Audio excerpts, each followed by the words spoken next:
Bismillahirrahmanirrahim. Assalamualaikum warahmatullahi wabarakatuh. Saya Bupati Aceh Besar mewakili pemerintah Kabupaten Aceh Besar menghimbau kepada seluruh masyarakat untuk menghentikan segala aktivitas menjelang berkumandangnya azan. Mari kita semua memakmurkan masjid, menasah-menasah dengan mendirikan salat secara berjamaah.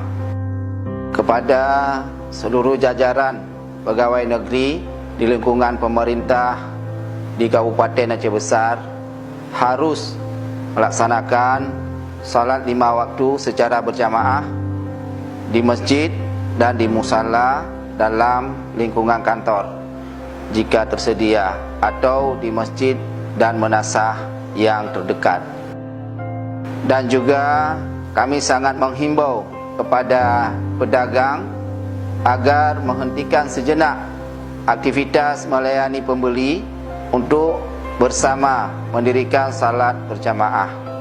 Demikian juga kepada para guru, kami harapkan untuk bekerjasama dengan menanamkan kebiasaan salat berjamaah kepada para murid di lingkungan pendidikan masing-masing.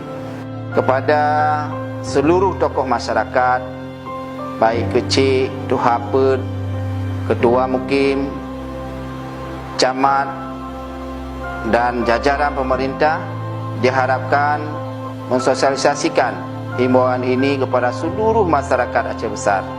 Mari kita tegakkan pelaksanaan syariat Islam yang kafah di Kabupaten Aceh Besar dengan mendirikan salat berjamaah di 5 waktu setiap waktu.